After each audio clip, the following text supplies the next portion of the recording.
अभी जो हमारे गेस्ट हैं यहाँ पर पीछे बैक स्टेज पर, वो अभी तक जितने भी गेस्ट आए हैं उसमें से सबसे कम एज इनकी है।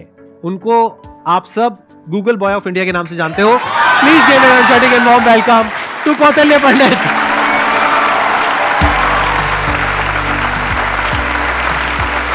अरे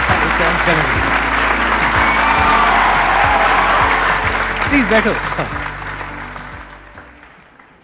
आपकी एज कितनी है पहले तो ये बता दो। तो अभी करंटली आई एम 14 ईयर्स जी। आपको पता है यहाँ पर जितने भी लोग आए हैं उसमें सबसे कम एज आपकी है अभी।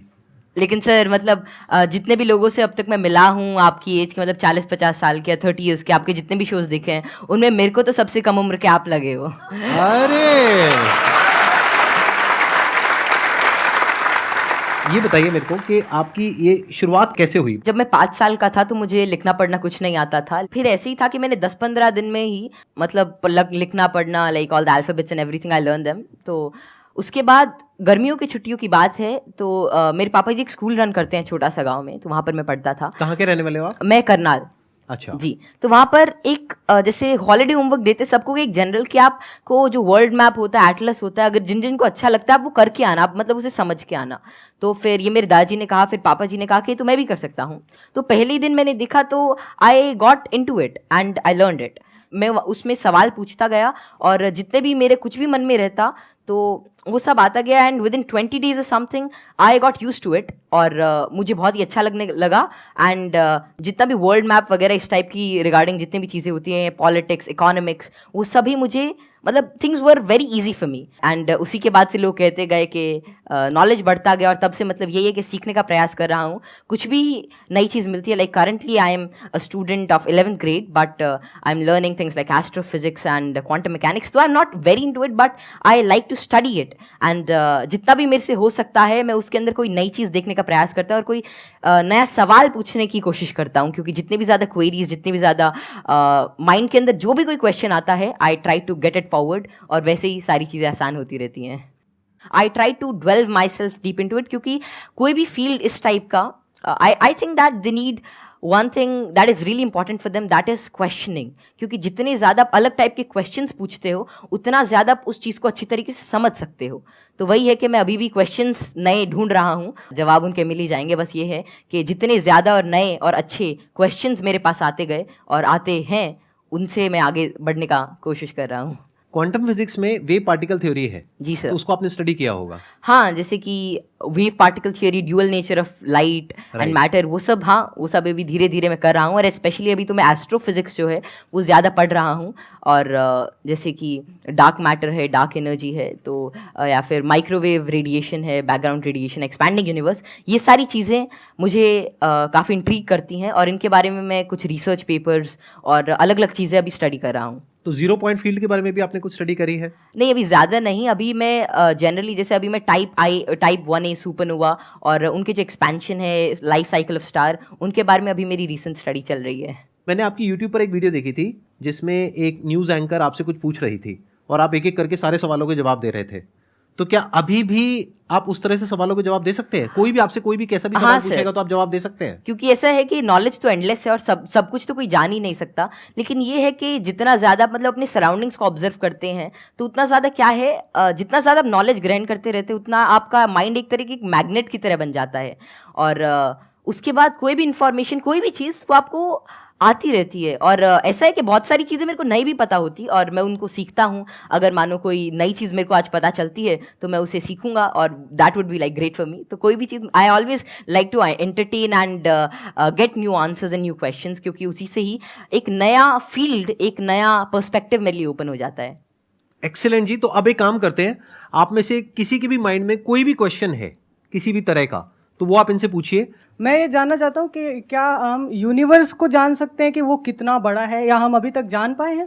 जी, क्या तो क्या पैरामीटर्स हो सकते हैं उसको नापने के लिए? जैसे कि हमने सुना है कि लाइट ईयर्स होते हैं। जी जी। पर वो कितना बड़ा है, क्या हम इमेजिन कर सकते हैं या हम एक्चुअली में उसे प्रैक्टिकली पता कर सकते हैं क्या? तो जो यूनिवर्स की जो एक्सपैंडिंग यूनिवर्स थ्योरी थी वो एडविन हबल ने दी थी और उनके अकॉर्डिंग जो अभी यूनिवर्स की जो एज है वो नियर अबाउट 13.9 बिलियन ईयर्स है और उसी रेट से अभी एक्सपैंड कर रहा है। तो यूनिवर्स जो अभी हमारी थियोरी है यूनिवर्स के जो मोस्टली एक्सेप्टेड है, that is of expanding universe. अभी के हिसाब से हबल कांस्टेंट होता है दैट इज 65 मेगापास्क। तो जो डिस्टेंस ऑफ यूनिवर्स है that is h times d, तो वही 13.9 बिलियन टाइम्स लाइट ईयर। तो इतना भी हमारा एक एस्टिमेशन है कि इतना यूनिवर्स हो सकता है। जैसे आपने इतनी सारी नॉलेज गेन कर रखी है, क्या आप भूलते नहीं है चीज़ों को, या भूलते हैं? कब रिवाइज करते हैं? हम पढ़ते हैं तो हमें रिवाइज करना पड़ता है, अगले हफ्ते भूल जाते और हैं। रिवाइज करने के आपके बाद साथ भी भूल ऐसा जाते कुछ हैं। एक्चुअली ऐसे ही होता है है ना? Yes sir. अगर आप किसी चीज़ को अच्छी तरीके से देख लेते हैं, उसे समझ जाते हैं, तो उसकी एक आउटलाइन आपके दिमाग में रहती है और फिर आपको उसे ज़्यादा रिवाइज करने की ज़रूरत नहीं रहती। तो वही है कि किसी भी चीज़ का कॉन्सेप्ट रहता है, तो अगर आपको वो समझ में आ गया तो information is just like, I think that information is not the main part. If you understand the thing properly, फिर आपको वो सारी चीज़ें आसानी से याद रहती है, आपको कोई उसके लिए एक्स्ट्रा एफर्ट्स नहीं करने पड़ते। सर पूछ रहे थे, बोल रहे थे ना कि मैं मैटर के बारे में स्टडी कर रहा हूँ, तो मैं ये जानना चाह रहा था कि जो इलेक्ट्रॉन प्रोटॉन है इनका मतलब सबसे पहले किसने बताया था इनके बारे में? तो इलेक्ट्रॉन की जो डिस्कवरी थी, तो यार 9th क्लास की एनसीईआरटी में मिल जाता है। तो जो इलेक्ट्रॉन की डिस्कवरी थी वो जे थॉमसन ने करी थी, और प्रोटॉन जो मिला था वो रदरफोर्ड के एक्सपेरिमेंट से हमने डिड्यूस किया था। और चैडविक ने, मतलब जेम्स चैडविक ने जो बेरिलियम की, मतलब जो रेडियो एक्टिव सोर्स से डीके को स्टडी किया, तो उससे न्यूट्रॉन के बारे में पता चला था। ये तो बहुत बेसिक क्वेश्चन है भैया, कुछ अच्छा पूछो। थोड़े अच्छे क्वेश्चन पूछो। क्या पूछ रहे हो आप लोग यार? टोटली। मुझे आपसे एक क्वेश्चन है कि आप जितने सेलिब्रिटी से मिलते हो, तो आप इतने जो मिलने से पहले जो बात करने का जो होता है नर्वसनेस, इसको कैसे दूर करें? आप जैसे संदीप सर से बात कर रहे हो और बड़े बड़े आप सेलिब्रिटी से मिले हो, तो आप किस तरह से इतना एक्सपीरियंसली आप बात कर लेते हो किसी से? देखिए, जैसे आज मैं यही सोच के आया था कि मैं संदीप सर से मिलूंगा और उनसे बहुत कुछ सीखने को मिलेगा। तो ऐसा तो है नहीं कि संदीप सर आएंगे और मेरे से पूछेंगे चल ये बता, और फटाफट अगर कुछ गलत बताया जाए तो एक थप्पड़ मारेंगे। ऐसा तो होगा नहीं ना।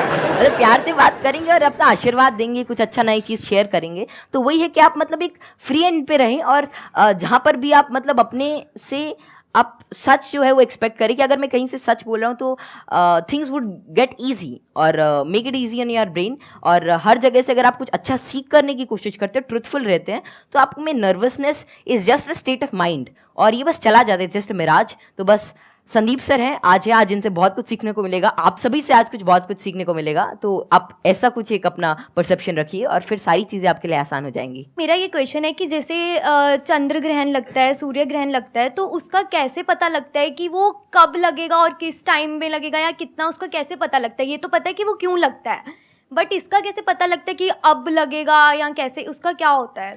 तो खैर ये जो टेक्नोलॉजी थी एस्टिमेट करने की कि कब सोलर एक्लिप्स, लूनर एक्लिप्स या कोई भी सेलेस्टियल मूवमेंट होगी, ये तो आज से मतलब कई हज़ार साल पहले ही डेड्यूस हो चुकी थी। और इसका रीज़न यही है कि ऑब्जर्वेशन से हम एवरेज टाइम निकाल सकते हैं। एक पैरेलैक्स एंगल आपने पढ़ा होगा कि उससे हम मतलब ये एवरेज स्पीड और एवरेज डिस्टेंस निकाल सकते हैं किसी भी चीज़ का, और उससे ही हम डेड्यूस कर सकते हैं कि कितना रेडियस है, कि एक साल में इतना डिस्टेंस ट्रैवल करती है। फिर एपोजी पेरेजी, फिर केपलर्स लॉ लगा के सेमी मेजर एक्सिस वगैरह निकाल के, तो उससे हम उसका डिस्टेंस यूज़ कर सकते हैं, और फिर टाइम पीरियड से हम we can actually deduce it. और एक नई चीज़ लूनर एक्लिप्स वगैरह के बारे में ये है कि जैसे जैसे आजकल क्या है, जो due to tidal forces moon हमसे हर साल 3 सेंटीमीटर दूर जा रहा है। तो बहुत हज़ारों सालों बाद ऐसा होगा कि सन तो उतना ही रहेगा, लेकिन चांद जो छोटा हो जाएगा, तो उसके बाद मतलब एक्लिप्स जो होगी वो जिसे आजकल टोटल होती है उतनी नहीं होगी।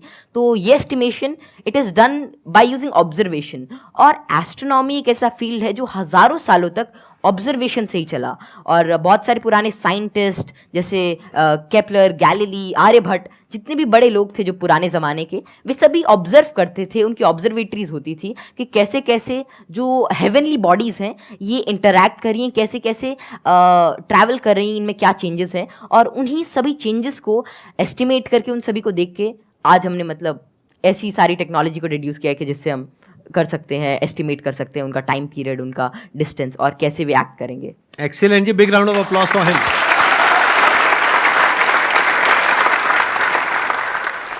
मैं ये पूछना चाहूँगा, जैसे यहाँ पर बैकग्राउंड हमारा होता है तो लोग कहते हैं कि इंटेलिजेंस जेनेटिक होता है, काफ़ी मतलब कि उसको बढ़ाने में बहुत ज़्यादा नहीं हम लोग कर सकते हैं।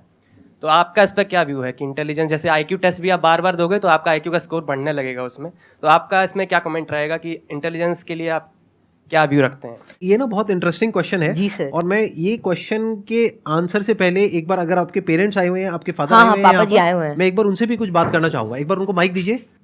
मैं आपसे ये जानना चाहूंगा कि आपके जो बेटे हैं ये तो सबको पता है कि किस तरीके से चीज़ों को याद रखते हैं, किस तरह से एक्सप्रेस करते हैं।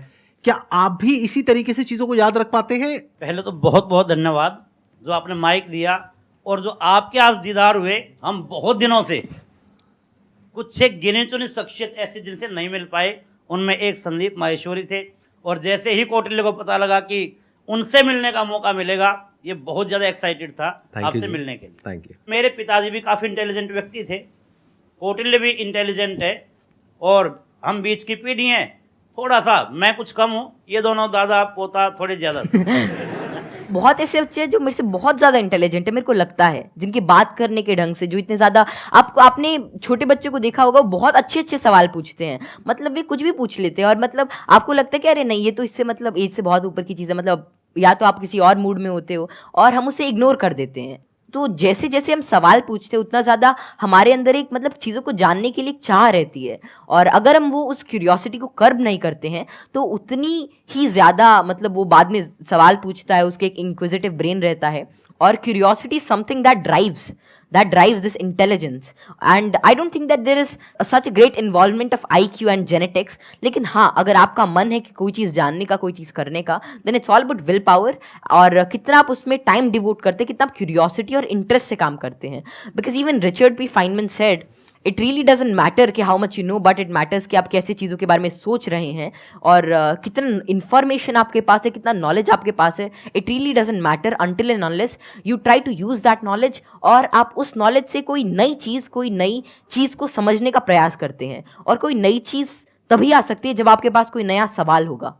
आपने बड़ी अच्छी बात बोली कि क्यूरोसिटी हम सबके अंदर होती है। जी सर। लेकिन होता क्या है कि घर में जाकर के हम उल्टे पुल्टे क्वेश्चंस पूछते हैं, जबकि क्वेश्चंस उल्टे पुल्टे नहीं होते हैं। सामने वाले को समझ नहीं आता है तो उसके लिए उल्टे हो जाते हैं, तो वो उसको चुप करा देते हैं। हाँ, बच्चे को चुप करा देते हैं, और वहीं पे उसकी क्यूरोसिटी मर जाती है। उसके बाद में क्वेश्चनिंग खत्म हो जाती है, उसके बाद में वो रटना शुरू कर देता है। रटने में इंटरेस्ट तो आता नहीं है, तो ना तो अब रट पाते हैं ना समझ पाते हैं, बिल्कुल दोनों तरफ से चले गए।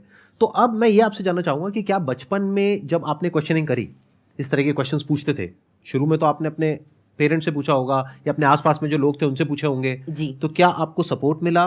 क्या उन्होंने आपको एनकरेज किया, या उन्होंने भी आपको यही कहा कि क्या फालतू के क्वेश्चंस पूछ रहा है? नहीं, जैसे I think I was fortunate enough कि जितने भी मैं सवाल पूछता, कोई ना कोई मेरा जवाब दे ही देता था। और बात शुरू ऐसी होती थी कि मानो कोई घर पे कोई बात चल रही है किसी भी चीज़ को लेकर, मानो दे टॉकिंग अबाउट के एक इकोनॉमिक क्राइसिस है देश में, तो मैं उसके अंदर मैं सुनता रहता था, या कोई भी ऐसी चीज़ हो रही है, कोई स्पेस मिशन जा रहे, मैं सुनता रहता था, मैं चीज़ों को ऑब्जर्व करता था। और वैसे ही मेरे जो भी सवाल आते, I was fortunate enough to get their answers. और मानो अगर मेरे को उसका जवाब नहीं भी मिलता तो मैं पूरे दिन उनसे पूछता रहता। तो एक तो मैंने भी कसम खा रखी थी कि जवाब तो चाहिए ही, तो मैं खाते हुए भी यही पूछता, नहाते हुए भी यही पूछता, और जो भी काम करता मैं मतलब मेरे दिमाग में वही रहता जब तक वो रिजॉल्व नहीं होता। तो ज़्यादा मेरे को दिक्कत नहीं आई, और मेरे को जल्दी ही जवाब मिल गया। और अगर कोई ऐसा रहता तो मतलब मैं भी ठीक था, और मेरे family and everything they supported me really well. तो यहाँ पे वो जो पेरेंट्स मुझे अभी देख रहे हैं, उनके लिए एक बहुत बड़ा लेसन है कि अगर बच्चे कुछ क्वेश्चंस पूछते हैं तो उनके जवाब देने चाहिए, हमें पीछे नहीं हटना चाहिए। और अगर जवाब नहीं है तो हमें बोलना चाहिए, हाँ, विद ऑल दी हम्बलनेस कि भाई हमारे पास में जवाब नहीं है, आप खुद फिगर आउट करो जाकर। मतलब सर जब मैं छोटा था तो it was lean about like 2013 और समथिंग, और तब मतलब यही इंटरनेट बहुत कम था, और तो यही था कि कोई सवाल मेरे मन में आता, शायद वो नहीं पता रहता, तो मेरे पापा जी एक डोंगल आता था, मतलब वोडाफोन का, बहुत महंगा उसका रिचार्ज था, मतलब ऐसे मतलब अभी चला तो एक वीडियो देखने के बाद ही ख़त्म हो जाता था तो फिर वो लाते, और मतलब मेरा जो भी सवाल रहता मेरे को उसका आंसर मिलता। तो ऐसे ही एटलस आती थी और कई सारी बुक्स थी, उन्होंने मेरी बहुत हेल्प करी। और अगर कभी मानो पर्सनल मतलब कोई और out of the box idea आता है, कोई क्वेश्चन आता, तो उसका जवाब मुझे किसी भी सोर्स से मिल जाता। Thank you ji, thank you Kautilya. Okay, pleasure meeting you. चलो मिलो।